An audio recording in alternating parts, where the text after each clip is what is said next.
Hello everyone, this is C's and welcome to my channel. In this channel we discuss luxury purchases, reviews, and unboxings along with anything related to luxury. In today's video, unfortunately, I'm going to discuss about a very misfortunate purchase that I had made, and as you can tell, it's a Chanel bag. Now, it has been one of my life goals in order to obtain a Chanel into my collection. And I was fortunate enough to do that this year, which I am forever grateful. However, there's been some mishaps along the way. Now, I purchased this a medium classic double flap in gorgeous white lambskin with gold hardware. Now, as you can see right here, the bag is absolutely gorgeous. Let me try to focus. Now, as you can see here, the bag is completely gorgeous. However, once you take a closer look into the bag, that is where I saw a lot of faults that I was simply not okay with.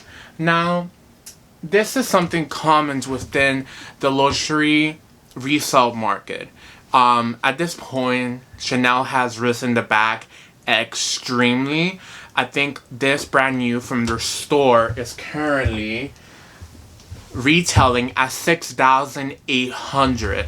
Now, 10 years ago, you could obtain this bag for about $2,000, which is astonishing at how much it has increased. This is one of the most attractive parts of Chanel, is that every single year, it gets more expensive. I mean, it's hard to believe that just between 2020 and 2021, they have increased the price anywhere between 25% all the way up to 35%, which is astonishing comparing it to the current state of the world and the market. Now, this bag, when I saw this in Fashionphile, it was kind of an impulse purchase. However, I do believe I was a little bit deceived at what they were showing. And it was only when I took a closer look that I was able to find those small details. And I gave myself some time in order to look past those defects. However, I know that these little things are gonna trigger me all throughout my lifespan with this. Sorry, my SD card decided that I wanted to be full, so I had to redo the entire thing over again. However, as I was saying, these small little things are definitely gonna trigger me all throughout my lifespan with this bag.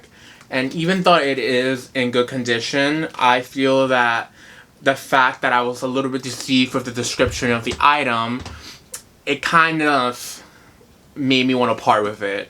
So I am going to be returning this, unfortunately. However, I did find a replacement for it, which, to be honest, it was amazing.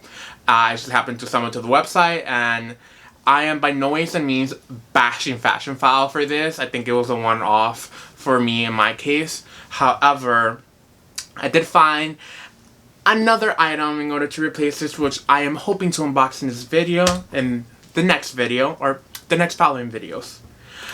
Without further ado, I am gonna go ahead now and show you guys a closer look at the actual defects that have made me want to return this, and we'll leave it at that. Now, let's open this in order to see the first defect that I wanted to discuss, which are these scuff marks, which I understand is natural wear and tear. As you can tell, the actual chain over here overlaps with the flap, since this is a double flap, and can cause some of the scuffing. I know some people put in a little felt pocket or like a little felt sleeve here in order to protect that when you're storing the bag. As you can tell, it's a very, very tight squeeze there. However, these scuff marks are not a major cause of my return of this. As you open the bag here, let me take out some of the stuffing.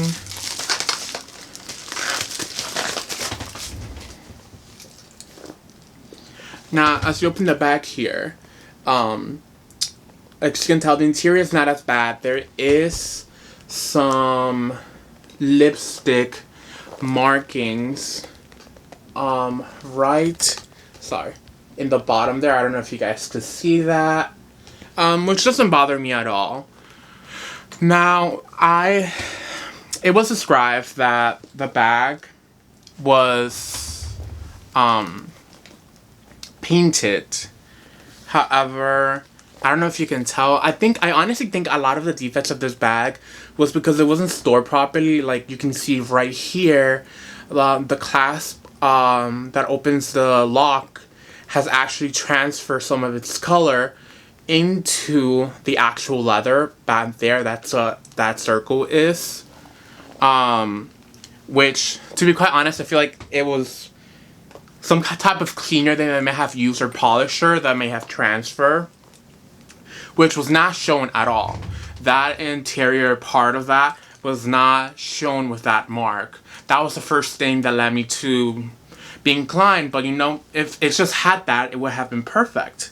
However, the most major thing that basically made me want to return this was, I don't know if you guys can tell, let it focus, but let me, right there is a small indentation. That small indentation is not original to the bag. That is not the leather of the bag. It's a little bit, it's like a sticker that they put on top of the bag in order to cover it, and then they try to paint it. However, because it is not leather, it does not match at all. That right there was the factor that led me to return this. I called Fashionphile and I talked to one of the representatives, which they're always lovely. However, he, at first, after we were discussing and talking about the actual bag and looking at pictures in order to compare it, I told him, like, I don't want to return this and then have an issue with you guys saying that I damaged the bag and I tried to return it. I wanted to make it clear that this was original to the bag, and it was not described that it had that little sticker there. I mean, at first I thought, like, oh, maybe it's like a small little paper, but I started to touch it, which I didn't even try to pull or anything, thank God. But I noticed that it was not part of the lambskin at all. And when I said that to him, he couldn't believe me. We started taking closer looks to the actual item, and lo and behold, and I'm gonna put a picture of it. The actual flap, there was a light hitting it very, very brightly into the actual canvas, and to the actual leather, and you could barely, and I'm telling you, barely see that little mark there. I really couldn't even believe that I found it while I was talking to this individual. However, his response was just like, oh, well, it's pre-love. These things happen. And to me, I'm like, I'm paying a premium price for this item. And for you guys to tell me to just suck it up, basically, that really, no, we're not gonna do that here. So I made sure to make it clear that if I was allowed to return this for a full refund, to make that happen. And gladly it is, and I am going to be returning this very soon. I mean, it's kind of sad. I wanted my first Chanel piece to be a statement, and when I saw this, I felt it in my heart that it was the piece that I needed. But it wasn't, and what else can we do about that? These are things that happens with luxury buying and reselling, and it just happened to happen to me. But you know what? It is what it is. Hopefully the next item, when it arrives, it will be completely fine. Let's hope. I really don't want to make another part 2 to this video. Without any further ado, that's all that I have for you guys today. I hope you really enjoyed this video and my pains of collecting. I hope some of you understand that these things happen and you just have to know what to look for when you're purchasing. I'm still learning, and clearly now I know to take a closer look to the small little tiny details that are in those pictures, because you can find so much through that. With that, we'll leave it until next time. Thank you guys for seeing this video. If you have any questions or comments, you can leave them down below. If you found this video informative or in any way or sort of form entertaining, please like and subscribe, and we'll leave it at that. Goodbye.